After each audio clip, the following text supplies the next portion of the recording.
Netanyahu tried Rogan and it backfired. Let's get ready and dive in.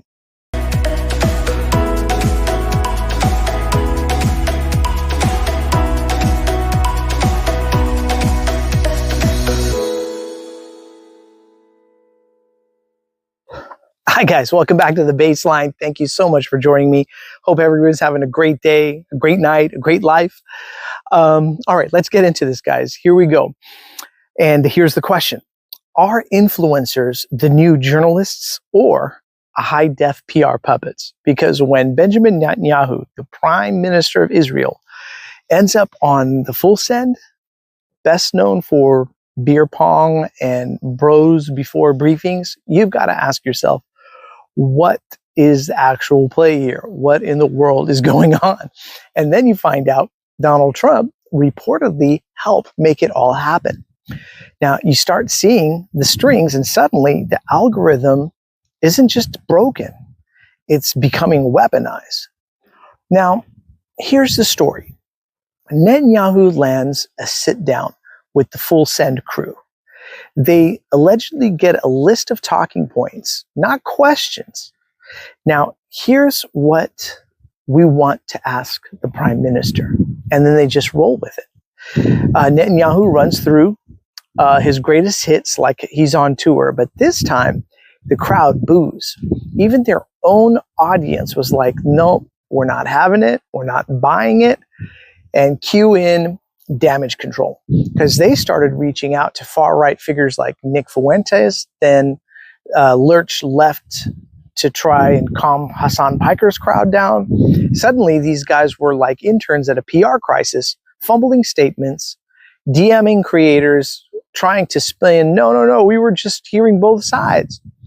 But spoiler alert, it did not work. But here's what most people missed in this whole thing. Netanyahu wasn't just targeting full send. He wanted to go on Joe Rogan's show too. That's right, the biggest podcast on the planet. And when even Joe Rogan says, no, I think I'm good, you know the damage control plan is not going well. Now, here comes the next part of this, which is the audience backlash, right? So let's be clear. Netanyahu shows up, drops his spin, and walks off smiling. But the full send audience, they weren't clapping. They were actually furious. The comments were brutal. The tone was like they felt betrayed. Now, why? Because even the most apolitical people know when they're being fed a bunch of PR sandwich, right? And that's the moment that exposes this story. Because when even the chillest audience turns on you, maybe your spin is finally out of stream. Now this leads us to Joe Rogan, right? Because Rogan says no. And let's talk about Joe Rogan, because he's a key player in this.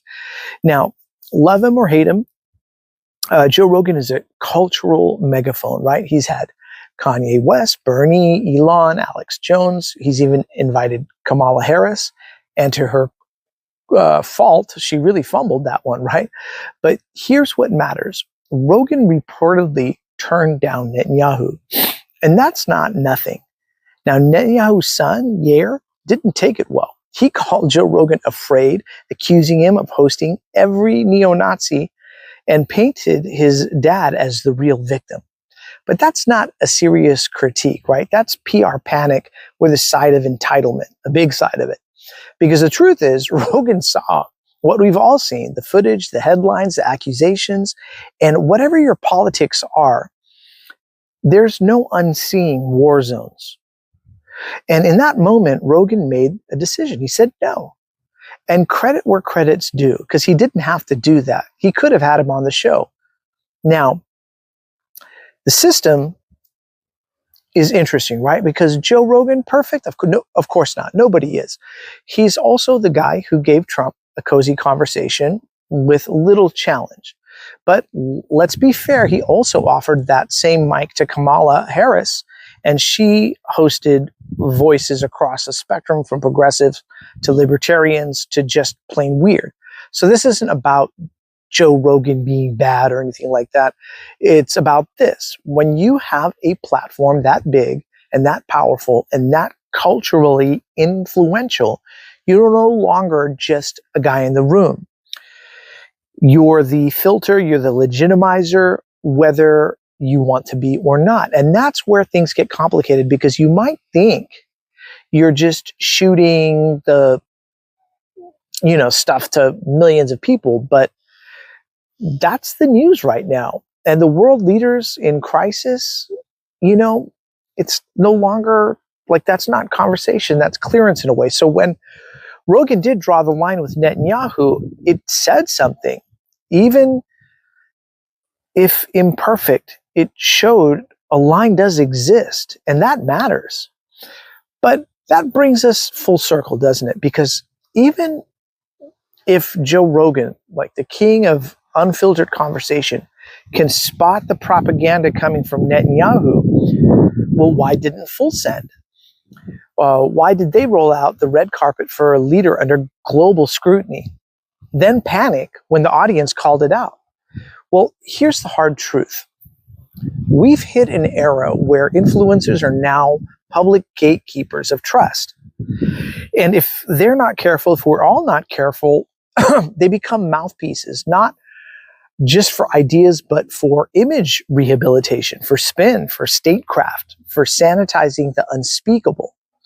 Now, again, this is not about just Joe Rogan. It's about the infrastructure of influence and how fast it can be hijacked, because when even the party bros smell the BS, it's not a PR problem anymore. It's a credibility collapse. Now, here's the real twist to all this, right? What if this isn't just an isolated moment? What if propaganda isn't top down anymore, but it's more peer-to-peer? Because we're going to keep trying to break that down, and how influencers, knowingly or not, have become the front line of modern warfare by narrative. And you might already be spreading it, or we all might be, without even realizing it. Anyway, guys, thank you guys so much again for joining me here on The Baseline. Let me know what you guys think. Do you think I have this all wrong? Do you think there's another take on this? I read all the comments in the section below, so please leave your opinion in there. And I would love to hear from you. I will catch you on the next round of The Baseline. All right, cheers, everybody.